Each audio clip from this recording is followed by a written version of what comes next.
Salut à tous, bienvenue. Si vous aimez la ville de Haïfa, si vous voulez savoir ce qu'il s'y passe et surtout découvrir une association qui fait du bien aux Israéliens, mais pas que, eh bien restez avec nous. On fait un focus association sur Derer Eretz Kadima et pour en parler, Shlomo Amshelem. Bonjour. Bonjour à vous. Bienvenue. Merci de votre accueil. De rien. Vous êtes accompagnée d'Edith. Bonjour Edith. Bonjour. Voilà, votre femme. Et vous êtes ensemble, on va dire, main dans la main dans cette association qui fait chaud au cœur, il faut bien le dire. Oui. Parce que vous êtes en Israël depuis très longtemps. Oui, j'ai fait ma alia il y a 26 ans. J'ai rencontré ma femme qui est une Israélienne de Tirat Carmel, une petite ville à côté de Haïfa. Ok, et donc en 99, vous avez décidé de faire quelque chose de plus. Ça ne vous suffisait pas d'être bien intégré dans la vie, dans votre vie professionnelle, dans votre vie civile, de parler l'hébreu. Vous aviez envie de donner aussi quelque chose au-delà de tout ça. Oui, on a fondé cette petite association de façon presque naturelle avec des amis du Technion. On était donc deux Olim, Hadashim à l'époque, Michel, David et moi. Et avec d'autres Israéliens, on a fondé cette petite association d'entraide qui s'est focalisée sur les populations nécessiteuses de Haïfa. Mais pourquoi vous étiez étudiant, vous n'étiez pas forcément en contact avec ces gens qui étaient en grande difficulté? On est venu vous chercher pour ça?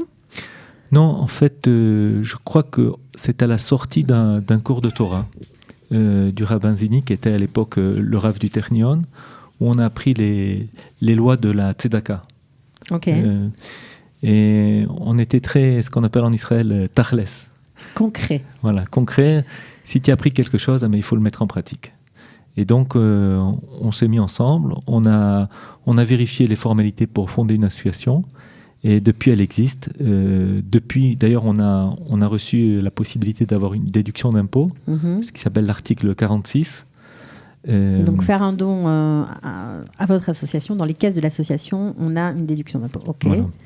En fait, on avait au départ un projet un peu grandiose. On se voyait déjà devenir une association sur tout l'État d'Israël, avec des agences, etc. Et finalement, on est resté modeste, localisé à Haïfa. Et un des principes qu'on utilise dans notre association, c'est qu'on est tous bénévoles.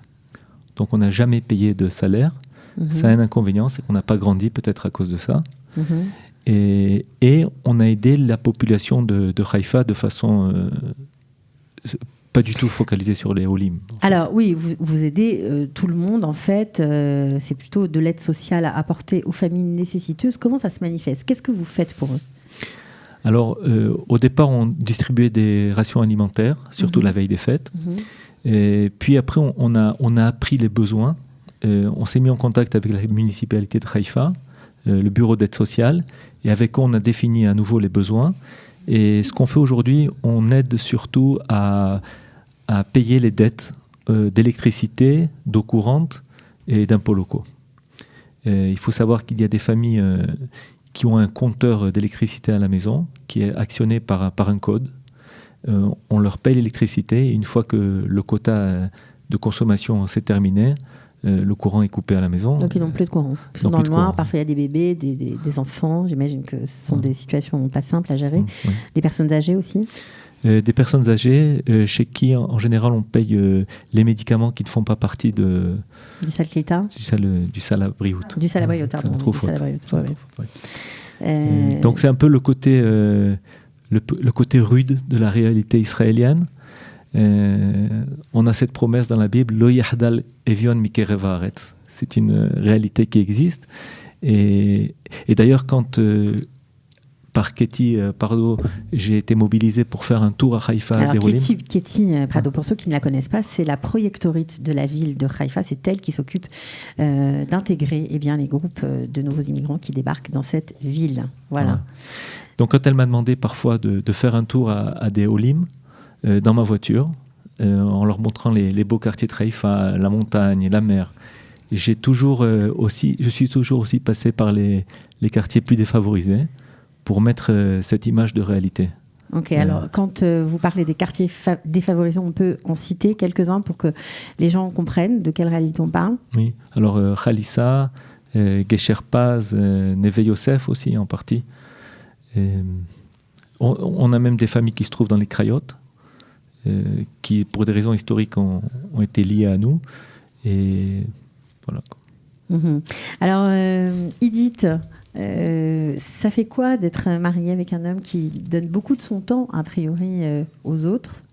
C'est pas facile de suivre, j'imagine, toujours. D'abord, c'est un grand honneur. J'étais dans une maison comme ça. J'ai vécu avec un père qui faisait beaucoup aussi. Beaucoup de chesed. Beaucoup de chesed. Alors, ça fait que je suis très contente que mon mari continue à faire ça. Voilà. Alors, aujourd'hui, vous ne faites pas que des familles nécessiteuses. Vous avez mentionné la Projectory de Haïfa. Évidemment, vous aidez aussi les Olim Hadashim. Comment ça s'est mélangé, tout ça? Les nouveaux immigrants francophones qui débarquent, qui sont très différents de vous, parce que vous êtes israélien aujourd'hui, après 30 ans en Israël à peu près. Oui, en fait, c'était je crois qu'on appelle ça en français un coup de jouvence. On les a vus arriver, des gens très dynamiques. C'était pour nous, en fait, pour notre communauté, c'est vraiment du sang nouveau. Et donc, on a été mobilisés par deux personnes que le rabbin Zini avait désignées pour essayer d'organiser l'aide aux nouveaux Olim, Jonathan Azran et Shimon Fitoussi. Et donc, nous, on a fait des petites choses finalement. On les a reçus ici, un Shabbat ou le jour de leur arrivée même, pour avoir un repas chaud le soir à la maison. Et c'est des petites choses, finalement, on se rend compte que ces tout petits trucs qu'on fait, ils peuvent être décisifs. Et il reste de très bons souvenirs chez ces personnes. On a découvert ça la semaine dernière quand on a parlé. Et en fait, ce qui est magnifique, c'est de voir qu'eux continuent. Et on a par exemple un futur gendre qui fait partie de ce groupe. Il a fait, sympa. Et donc on l'a invité. Ah oui, il y a de l'ambiance dans le studio, il y a de l'ambiance aujourd'hui. Ben oui, vous ne savez pas tout, mais voilà. Donc il y a 2 semaines, on a reçu une nouvelle famille dont le fils se trouve à la yeshiva du Ramazini, mais la maman est venue lui rendre visite avec ses frères. Et donc on a dit, il faut que quelqu'un du Ternion leur explique comment ça marche ici les études. Eh ben, ça tombe bien, on a John qui est tout nouveau, mais il est plus expérimenté que nous. Et là, c'était extraordinaire de voir comment un nouveau Olé, tout frais, se transforme lui-même en catalyseur de Aliyah pour une autre famille. Et je crois que c'est l'histoire là, cette chaîne qui ne finit pas. Une grande solidarité. De génération en génération. Bon, moi, je suis resté avec l'idée que je suis Olé Hadash. Ils ne le savent pas. Toujours, je vois ceux qui sont arrivés avant moi, la famille Benaïm, etc. Je les vois comme les anciens, très expérimentés, etc. Mais en fait, il s'avère que moi, aujourd'hui, je peux jouer aussi le rôle de parrain. Ouais. Alors, vous faites plein de choses aussi, parce que, bien sûr, on vous a mis en lumière aujourd'hui pour Derer Eretz Kadima. On y tenait parce qu'on trouve que c'est vraiment un très beau projet, mais vous aidez aussi, vous accueillez dans votre entreprise dans laquelle vous travaillez, des stagiaires francophones. Oui, on a fait ça à 3 reprises. Des stagiaires donc, qui sont en fin d'école d'ingénieur en général et qui cherchent un stage de plusieurs mois. J'ai réussi à mobiliser mon entreprise. On a eu comme ça 3 stagiaires. Je crois que le dernier, c'était le plus émouvant. D'ailleurs, aujourd'hui, il travaille, je crois, à Google en Israël. Et donc, un jour, je reçois un WhatsApp et je lis. Ça vient de lui, alors que ça fait quelques années que je n'avais pas parlé avec lui. Et il m'écrit, Shlomo, je suis à l'aéroport, je fais ma Aliyah. Et donc, ce qui était émouvant pour moi, c'est de voir qu'une personne qui fait sa Aliyah, le jour où elle se trouve à l'aéroport, la personne à qui elle écrit ce message, c'est moi, alors qu'en fin de compte, je l'avais reçu 4 mois à l'entreprise. Quand je lui avais parlé de la Aliyah, il m'a dit, bon, avec l'accent parisien, tu sais, Shlomo, c'est pas pour moi l'Aliyah, on verra plus tard. Ouais, c'est très émouvant. Ça. Il est en train d'expliquer qu'on peut planter parfois des petites graines, on peut dire un mot à quelqu'un, échanger quelques conversations, on ne sait pas vraiment. Pour nous, c'est sans importance, et pour la personne qui est en face, ça change sa vie. Après, il était Shabbat aussi, non? Oui, il était venu chez nous Shabbat. Donc le Shabbat, pour nous, c'est vraiment une plateforme pour montrer un modèle de vie. Un modèle de famille d'un côté moderne, mais d'un autre côté très attaché à la tradition. Et on essaye de montrer cette joie de vivre, et apparemment, ça influence. Et d'ailleurs, il nous a invités à son mariage après. On comprend que voilà, de donner, c'est très important parce que ça a des répercussions parfois complètement inattendues. Alors vous dites que vous êtes aussi responsable des Bnot Shirut à Haïfa. Comment ça se passe? C'est compliqué? Il y a beaucoup de Françaises qui viennent vous voir aussi ou pas? C'est pas compliqué. Ça fait 15 ans que vous faites ça. Que je fais ça. Et pendant tous les années, il y a des filles qui m'appellent de temps en temps. Il y a une ou deux, ça dépend. Là, la semaine dernière, il y avait une fille qui m'a appelée de Yerushalayim. Elle vient d'arriver. Elle s'est demandé comment elle va faire et elle m'a posé plein de questions. Donc ça rassure. Et c'est pas sûr que je lui dis, je l'ai pas dit, c'est sûr que tu vas être chez moi, mais je l'ai expliqué comment en faire. Comment ça fonctionne. Voilà. Ouais, donc ça rassure forcément d'avoir aussi quelqu'un qui parle français dans la langue. Ouais, elle était étonnée. Elle a commencé à parler avec moi et d'un coup je passais en français. Elle m'a dit ah. Merci Shlomo. Non, elle m'a fait à peu près le même coup pour me brancher quand on va tout savoir. Bon, il y a autre chose encore qu'elle est modeste, elle raconte pas, mais elle est aussi guide pour les nouvelles mariées avant le mariage. Okay. Donc elle fait ça aussi parfois en français, en hébreu. Il y a plein de choses qui se passent dans votre vie, la Haïfa, en fait.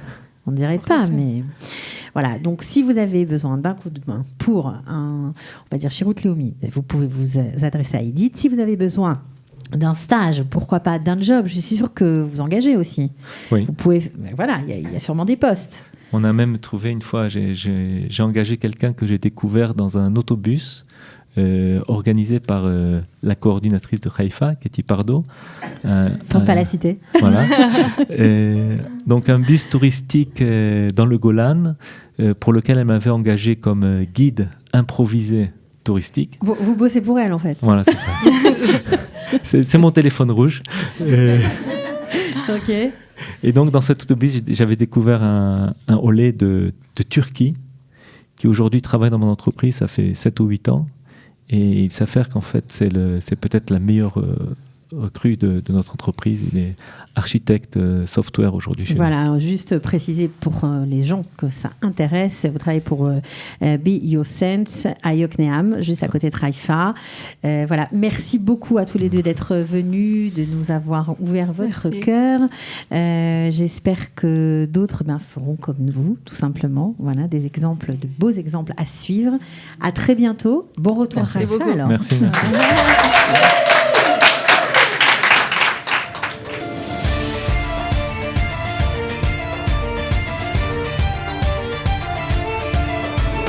De la générosité, des talents et du cœur. C'est la sauce du jour sur studioqualita.com.